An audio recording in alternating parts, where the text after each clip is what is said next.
Kannur Madayi college നിയമന വിവാദത്തിൽ പരസ്യ പ്രതിഷേധത്തിന്റെ പേരിൽ സസ്പെൻഡ് ചെയ്ത കോൺഗ്രസ് പ്രവർത്തകരെ തിരിച്ചെടുത്തു. കെപിസിസി സമിതി നിർദ്ദേശത്തെ തുടർന്നാണ് സസ്പെൻഷൻ പിൻവലിച്ചത്. സിജു കണ്ണൻ വിവരങ്ങളുമായി ചേരുന്നുണ്ട്. സിജു, ഈ കെപിസിസി സമിതിയുടെ നിർദ്ദേശത്തെ തുടർന്നാണ് സസ്പെൻഷനിലായ കോൺഗ്രസ് പ്രവർത്തകരെ തിരിച്ചെടുത്തതെന്ന് മനസ്സിലാക്കുന്നു. എന്താണ് വസ്തുത? കണ്ണൂർ മാടായി കോളേജ് നിയമന വിവാദവുമായി ബന്ധപ്പെട്ട് കോൺഗ്രസിന്റെ ഗ്രൂപ്പ് പോരിന്റെ ഒടുവിൽ അതുമായി ബന്ധപ്പെട്ട് പുറത്താക്കിയ ആളുകളെ തിരിച്ചെടുക്കാനാണ് ഇപ്പോൾ നിർദ്ദേശിച്ചിരിക്കുന്നത്. കെപിസിസി സമിതിയാണ് ഇവരെ തിരിച്ചെടുക്കാൻ നിർദ്ദേശിച്ചിരിക്കുന്നത്. 8 പേരുടെ സസ്പെൻഷനാണ് നിലവിൽ പിൻവലിച്ചിരിക്കുന്നത്. K Sugathan, M Pradeep Kumar, P Pratheesh, M Balakrishnan, Kappadan Sasidharan, Varun Krishnan, K Satheesh Kumar, K Sasi എന്നിവരെയാണ് ഇപ്പോൾ തിരിച്ചെടുത്തിരിക്കുന്നത്.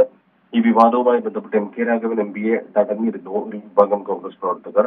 ഈ കോളേജുമായി ബന്ധപ്പെട്ട് അനധികൃത നിയമനം നടത്തിയെന്നാരോപിച്ചായിരുന്നു രാഘവൻ എംപിയെ തടഞ്ഞത്. അതോടൊപ്പം തന്നെ ഇവർക്കെതിരെയും ആ പ്രതിഷേധമുണ്ടായിരുന്നു കോളേജ് അധികൃതരുടെ ഭാഗത്ത് നിന്ന്.